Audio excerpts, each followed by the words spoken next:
Oui, Madame la Présidente, mes chers collègues, je propose la suppression de la publicité dans l'espace public. À notre époque, nous sommes sursollicités et je trouve cela envahissant. Je comprends qu'il y a des problématiques financières, mais je pense que cette publicité est une intrusion dans nos vies. Je suis pour la suppression des panneaux vidéo qui éblouissent la nuit et ne sont pas écologiques. Les panneaux publicitaires sont trop nombreux, trop grands et prennent trop d'espace visuel. Ils enlaidissent nos rues, nos places, c'est un carnage dans les zones commerciales. Les publicités écrans, c'est une honte. On passe déjà notre vie devant des écrans. Merci de laisser l'espace public sans écran. Je n'en peux plus de ces appels incessants et agressifs à la consommation. Mes chers collègues, ces propos ne sont pas les miens. Ces propos, ce sont ceux de Michel, David, Nicolas, Damien et Anne-Sophie. Je les ai recueillis sur le registre dématérialisé de la concertation pour le règlement local de publicité. Je n'ai pas eu beaucoup à chercher car la plupart vont dans le même sens. Nos citoyens en ont marre de la publicité. Ils la ressentent comme une contradiction avec l'impératif de sobriété et de transition écologique. Ils ne supportent plus que nous, élus, bradions leur espace public et vendions leur attention pour des retombées économiques que nous sommes parfois bien incapables de chiffrer précisément. Un débat sur la place de la publicité dans la métropole, sous toutes ses formes, est donc nécessaire et il est en cours. Des citoyens ont été tirés au sort et chacun peut faire en ce moment des remontées sur les supports de publicité qu'il ou elle souhaite contraindre. La délibération dont nous parlons aujourd'hui, le règlement local de publicité, réglemente deux types de protection, celle de l'environnement et celle du cadre de vie. Ce cadre réglementaire est assez technique, mais il ne doit pas nous empêcher d'afficher une ambition sur des décisions les plus contraignantes possibles contre la publicité dans notre métropole. Parlons d'abord des panneaux numériques. Ces télévisions géantes installées partout, allumées presque toute la journée et toute la nuit, dans le but de nous hypnotiser. Eh bien, ces panneaux, nous pouvons essayer de les interdire définitivement. Cela ne sera pas facile, il y a des freins juridiques et contractuels qu'il faudra lever, mais c'est possible. J'aimerais en tout cas ici et aujourd'hui que nous actions ensemble notre souhait de faire tout ce qui est en notre pouvoir pour interdire les panneaux numériques. Et nous devons contraindre d'autres types de dispositifs. Les panneaux lumineux, par exemple, allumés jour et nuit, sont incompréhensibles pour nos habitants et habitantes. Nous devons donc étendre l'extinction des panneaux lumineux de 22 heures à 7 heures du matin, comme ça a été proposé. Vous l'avez vu, les orientations proposées parlent aussi de critères de densité. Là aussi, il nous faut poser des actes forts, travailler de concert avec l'ensemble des communes sur un principe général de 100 mètres entre deux dispositifs de publicité, y compris le mobilier urbain.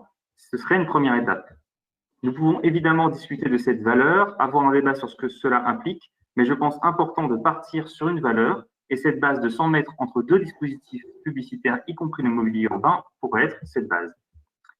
Avec ce critère de distance, je commence à aborder un autre sujet essentiel du débat, celui du mobilier urbain. Il y a aujourd'hui un contournement des règles qui régissent les affichages publicitaires et cela doit être réajusté. Alors que JCDecaux vient de se faire épingler pour évasion fiscale, allons-nous vraiment continuer à financer massivement ces fraudeurs et les laisser être les seuls et uniques opérateurs sur tout le mobilier urbain et dont les pratiques commerciales agressives sont connues de toutes et de tous? Je le dis, nous devons ouvrir dès demain les négociations avec JCDecaux pour le contrat en cours en parallèle de la réforme du règlement local de publicité, car il est mensonger de dire que les deux sujets ne sont pas liés. Ce contrat est soumis au règlement local de publicité. Les révisions réglementaires que nous sommes en train d'opérer aura des conséquences sur le contrat en cours. C'est pourquoi il nous faut engager une négociation. Enfin, la proposition d'interdire les publicités aux abords des sites inscrits et aux abords des parcs est évidemment une bonne mesure et nous la soutenons. Mais il faudra aller plus loin pour ne pas créer des zones protégées au détriment de d'autres zones envahies. Car le règlement local de publicité invite à faire cela. Des zones où on estime qu'il faut préserver le cadre de vie et en faire d'autres où on estimerait qu'il ne faut pas le préserver ou moins. Il nous faut chercher l'équité face à la publicité, ça fait aussi partie de nos responsabilités. Tous les quartiers sont des lieux de vie, des lieux d'habitation, des lieux de travail, des lieux de pratique en plein air, des lieux de transport, et par conséquent, tous les quartiers méritent d'être considérés. D'autres villes sont ambitieuses, rejoignons les rangs et connectons-nous à ce qui se passe au-delà de notre territoire. Notre travail ici dans la métropole de Nantes doit se connecter à ce qui se passe autour de nous. D'autres règlements locaux de publicité très restrictifs sont en cours d'élaboration et le contexte réglementaire est en train d'évoluer. Monsieur Prat l'a rappelé, la loi sur le climat devrait ouvrir à minima sur l'interdiction des panneaux numériques à l'intérieur des vitrines des commerçants. Nous espérons que dans les différentes phases d'amendement qui vont s'ouvrir, Elle étend le spectre d'action du règlement local de publicité. Même si le détricotage de la Convention citoyenne pour le climat dont nous sommes témoins aujourd'hui n'augure rien de bon, continuons à faire entendre nos revendications et tenons-nous prêts à intégrer toutes les évolutions réglementaires qui pourraient avoir lieu dans les mois qui viennent.